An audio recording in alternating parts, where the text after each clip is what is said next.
Good morning, hi, and welcome to today's episode. Now, my issue with how people perceive education is a lot of people that we see in our society are highly educated. To me, they are not educated. Hi, and welcome to today's episode. And my name is Satish Kumar, the Money Magnet Coach.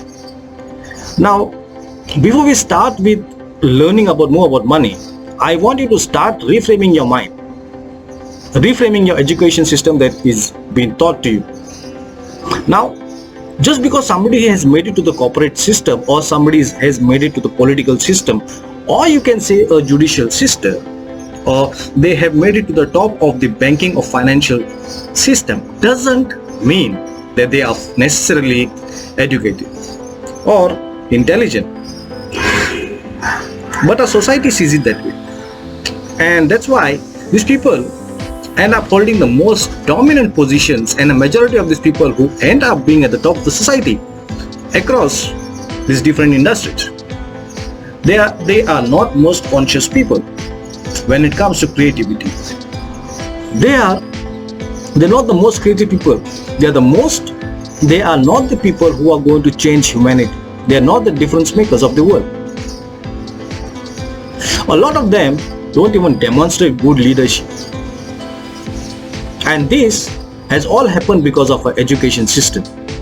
The narrowing of our education system. If you think about it right, people don't really make a distinction. It may be between education or education or education or education. Just keep on going with education. There are different types of education you can take.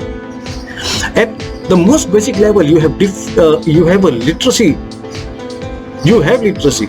Now somebody goes to school to learn reading, writing. They learn a bit of basic math, and we just put them in the same boxes and they are educated because they've got literacy. Then we have the next level that we can have is a skill-based education. So somebody may have an ability to carry out a skill competently, so that's called a skill-based education. You don't necessarily need literacy to have a skill-based education. Then you have obviously a professional education where somebody has gone through some formal education, structured education to acquire some sort of formal credentials or qualifications. And they are the people that in our world, if you look at our economic system, they are the people that that are at the top of the world. Well, they used to be anyway. Not all of them. A small portion of these people are highly intelligent. And when we talk about intelligent, we have to realize that intelligence, how it's always been measured, is IQ. Okay? So we say a person's intelligence because they have high IQ. But more and more research is now revealing that intelligence is so broad. IQ, it's only one type of the intelligence, right? That is EQ. For example, which is a far greater predictor of career success, and it's a far greater predictor of social mobility and people's ability to get along with people. So what we see is people who have highly developed IQs. They have professional education. They may have literacy, they may have skill-based education, they have professional education, they tend to remain in a particular field for 2, 3, 4 decades. Naturally, end up rising up at the top. And once they get at the top, because they literally lack emotional intelligence, meaning that they are not self-aware. Their social awareness is very low. Their ability to manage themselves is very low. Their ability to manage relationship is very low. But they're technically very good at what they do. These people traditionally used to get on the top of the ranks, and then once they get on the top of the rank, because a lot of them have professional education skills. Yeah? They have education, skill-based education, but they don't have emotional education. Now they don't even have self-education. In many cases, a lot of them, if you actually sit down, some of these executives at the top of the corporate world, you sit with them and you say, well, tell me about yourself. What is the purpose in life? What is your passion in life? What are your values in life? What is his honor genius? What are your strengths? They won't be able to tell you so many that they don't really have self-education either. So they get to the top and they don't have spiritual awareness, because spiritual awareness is a big part of education.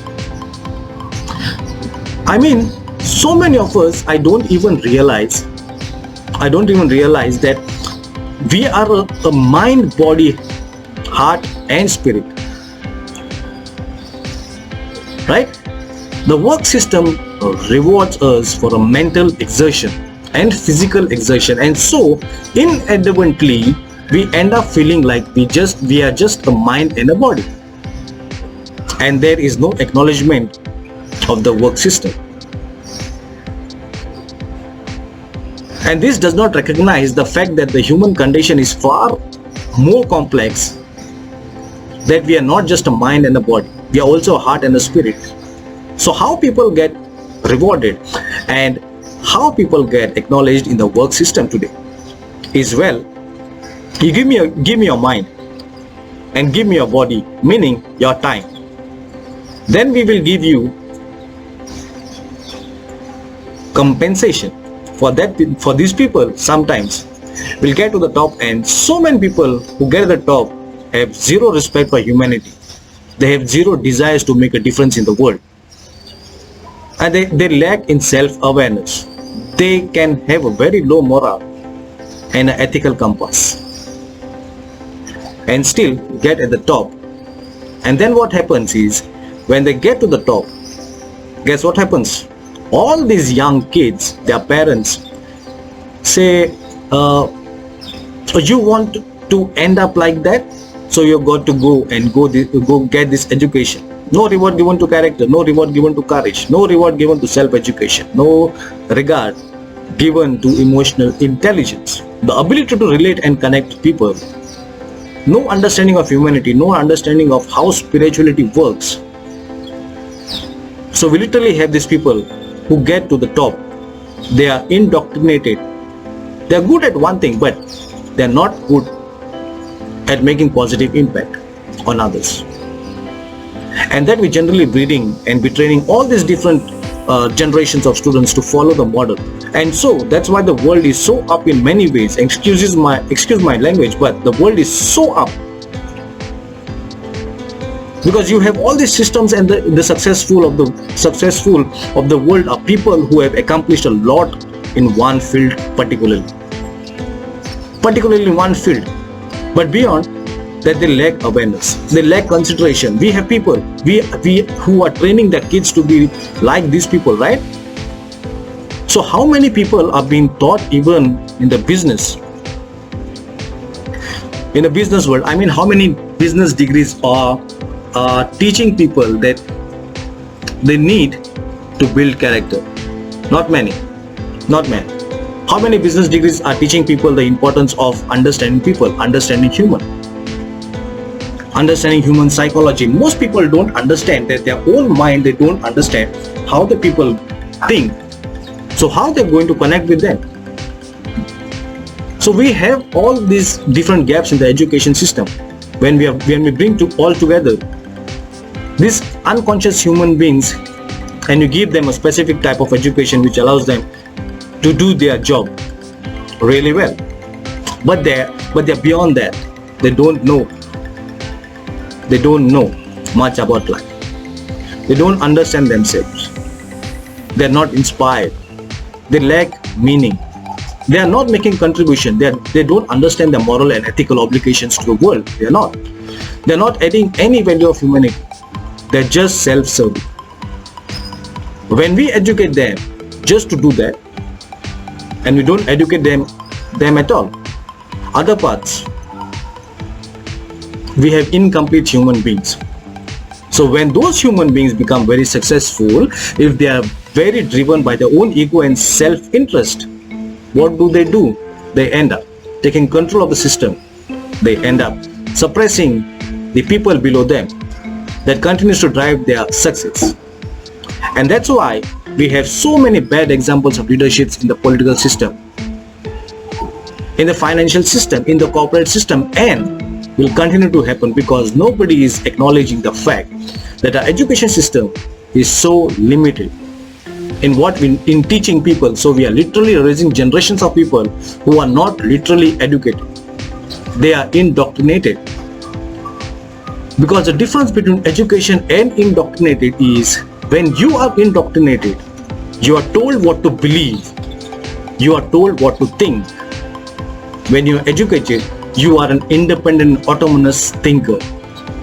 If somebody gives you a piece of information, you connect it to your own experience before you accept it, right?